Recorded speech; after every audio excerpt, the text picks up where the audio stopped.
গরমের এই শুরুর দিকটাতে বাজারে এখন প্রচুর পরিমাণে কাঁচা আম পাওয়া যাচ্ছে। আর এই সময় এই কাঁচা আম দিয়ে আমরা বিভিন্ন রকমের আচার তৈরি করে রাখি। আজ এই কাঁচা আম দিয়েই টক ঝাল মিষ্টি একটা আমের আচারের রেসিপি আপনাদের সাথে শেয়ার করব, যেটা সারা বছর সংরক্ষণ করে রাখা যেতে পারে। নমস্কার বন্ধুরা, মেঘার সাথে বাঙালিয়ানার আরো একটি নতুন পর্বে আপনাদের সবাইকে স্বাগত। আমের এই টকঝাল মিষ্টি আচার বানানোর জন্য এক্কেবারে পারফেক্ট সময় কিন্তু এটাই। মানে ঠিক আম যখন উঠতে শুরু করছে বাজারে, মানে বেসিক্যালি এখন বাজারে যে আমগুলো পাওয়া যাচ্ছে সেগুলোর বীজ এখনো ততটা শক্ত হয়নি। আর এরকম কচি আম দিয়েই আচার কিন্তু দুর্দান্ত হয়। যাই হোক, এরকমই ৩টে আম এখানে আমি নিয়েছি এই আচারটা বানানোর জন্য। আর ৩টে আমের টোটাল ওজন 450 গ্রাম মতো। তো আমগুলোর খোসা ছাড়াতে হবে না। শুধু মুখের দিকটা একটুখানি কেটে বাদ দিয়ে তারপর আমগুলোকে এরকম বড়, বড় টুকরো করে কেটে নিতে হবে।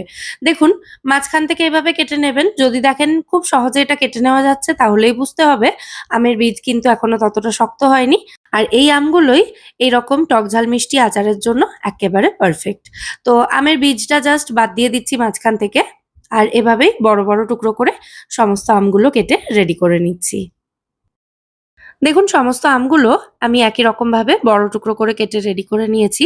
তারপর একটা বড় বাটির মধ্যে এই আমের টুকরোগুলো নিয়ে নিচ্ছি। এবার এর মধ্যে দিয়ে দেব 1/2 টিস্পুন মতো নুন, আর ওই সমপরিমাণেই হলুদ গুঁড়োও দিয়ে দিচ্ছি। তারপর এই নুন হলুদটা আমের সাথে খুব ভালোভাবে এভাবে মিশিয়ে নিচ্ছি।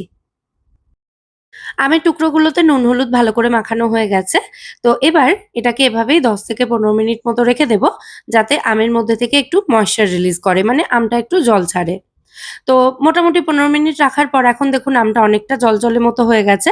একটু পরে দেখিয়ে দিচ্ছি, বাটির নিচের দিকেও কিন্তু একটু জল রয়েছে। মানে আমটা জল ছাড়তে শুরু করেছে। তো এই আমের টুকরোগুলোকে এবার একটা প্লেটের মধ্যে আমি সাজিয়ে দিচ্ছি। দিয়ে এগুলোকে ফ্যানের হাওয়াতে অথবা রোদে রেখে আমের গায়ে যে জলটা রয়েছে সেই জলটা একটু শুকিয়ে নিতে হবে। খুব বেশি সময়ের জন্য রাখার দরকার নেই। মোটামুটি দেখবেন ওই 20 থেকে 30 মিনিট মতো ফ্যানের হাওয়াতে রাখলেই কিন্তু আমের গায়ে যে জলটা রয়েছে, মানে যে জলজলে ভাবটা রয়েছে, সেটা অনেকটা শুকিয়ে যাবে। আমগুলো রোদে রেখে ওই খটখটে করে শুকানোর কিন্তু দরকার নেই। আমের মধ্যে এই জলজলে ভাব যতটা কমিয়ে ফেলা যাবে, ততই কিন্তু আচারের longevity বাড়বে। মানে আচারটা অনেকদিন ভালো থাকবে। আচ্ছা, এবার এই আচারের জন্য আমি একটা মসলা রেডি করব, ভাজা মসলা বেসিক্যালি। তো তার জন্য ১ চামচ করে গোটা ধনে, গোটা জিরে, গোটা মৌরি নিয়েছি। আর ১ এর ৪ চামচ নিয়েছি এখানে গোটা মেথি, ৩টে নিয়েছি শুকনো লঙ্কা। এর সাথেই খুব সামান্য পরিমাণে ৫ ফোড়ন এবং অল্প একটু নুন ছিটিয়ে দেব। তারপরে এই সমস্ত উপকরণ মিডিয়াম ফ্লেমে রেখে মিনিট ২ এর জন্য একটু নাড়াচাড়া করে নেব, যাতে এগুলো হালকা একটু ড্রাই রোস্টেড হয়ে যায়। মানে মসলাগুলোকে আমাদের শুকনো খোলায় হালকা করে একটু ভেজে নিতে হবে। মসলার কালার কিন্তু খুব বেশি চেঞ্জ হবে না। মানে আমরা রেগুলার ভাজা মসলা তৈরি করার জন্য মসলা যতটা ভাজি ততটা ভাজার কিন্তু দরকার নেই। মসলার কালারটা হালকা একটু চেঞ্জ হতে শুরু করবে, তখনই মসলাটা নামিয়ে নিতে হবে। তারপর এটাকে আধ ভাঙা করে নিতে হবে। মানে একদম মিহি করে গুঁড়ো করব না। একটু দানা, দানা থাকবে, এরকম ভাবেই গুঁড়ো করতে হবে। মসলাটা ঢেলে নেওয়ার পর ওই কড়াইতেই আমি এখানে ২ টেবিল চামচ মতো সর্ষের তেল দিয়ে দিচ্ছি। আচার বেশি দিন ভালো রাখার জন্য তেলের পরিমাণটা সামান্য একটু বেশি রাখবেন। তাহলে কিন্তু আচারটা অনেকদিন পর্যন্ত ভালো থাকবে। যাই হোক, তেলটা গরম হলে এতে 1/2 চামচ মতো পাঁচফোড়ন আর জাস্ট ২ চিমটে মতো হিং দিয়েছি। ফোড়নটা একটু ভাজা, ভাজা হয়ে গেলে তারপর এর মধ্যে ফ্যানের হাওয়াতে রেখে শুকিয়ে নেওয়া আমগুলো দিয়ে দিলাম। আমের টুকরোগুলোকে ভালো করে একটু নাড়াচাড়া করে মিশিয়ে দিচ্ছি। এটা যেহেতু ইনস্ট্যান্ট একটা আচার বানাচ্ছি আমরা, তাই আচারটা কিন্তু লো ফ্লেমে রেখে বানাতে হবে। তো তেলের মধ্যে আমগুলো একটু নাড়াচাড়া করে দেওয়ার পর গ্যাসের ফ্লেমটা একেবারে লোতে রেখে কড়াইটাকে ঢাকা দিয়ে আমটাকে রান্না হতে দিতে হবে ৬ থেকে ৭ মিনিটের জন্য। এই লো ফ্লেমে ঢাকা দিয়ে এতক্ষণ রান্না করার ফলে আমটা কিন্তু অনেকটা নরম হয়ে আসবে। তো এরপর ঢাকনা খুলে আমি আরো একবার হালকা হাতে আমটাকে নাড়াচাড়া করে দিচ্ছি। এরপর এর মধ্যে দিয়ে দিতে হবে পরিমাণ মতো গুড়। আমি এখানে ৩০০ গ্রাম জ্যাগারি পাউডার নিয়েছি ৪৫০ গ্রাম আমের জন্য।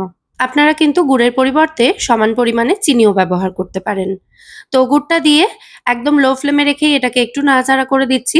গুড়টা দেখুন আস্তে, আস্তে কিন্তু মেল্ট হতে শুরু করেছে। তো এটা যাতে পুরোপুরি মেল্ট হয়ে যায়, তাই কড়াইটাকে ঢাকা দিয়ে একদম লো ফ্লেমেই এটাকে কিছুক্ষণ রেখে দেব।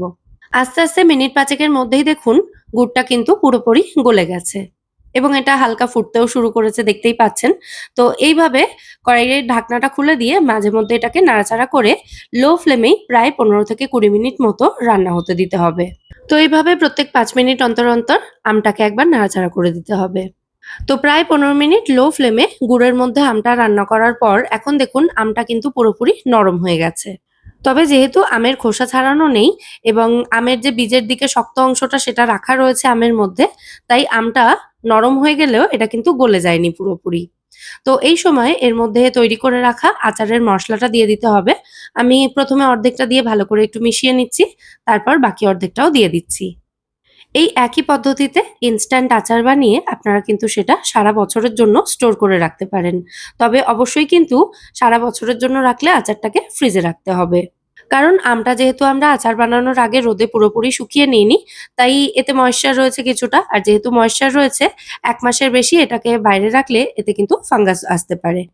তো এইভাবে প্রায় ১৫-২০ মিনিট রান্নার পর দেখুন গুড়টা দুটো আঙুলের মাঝে আমি এরকমভাবে নিয়ে দেখছি একটা তার তৈরি হচ্ছে। মানে গুড়ের মধ্যে কিন্তু হালকা একটা পাক আসতে শুরু করেছে। তবে তারটা কিন্তু কিছুটা তৈরি হয়েই ছিঁড়ে যাচ্ছে। মানে এটা হাফ তার তৈরি হয়েছে।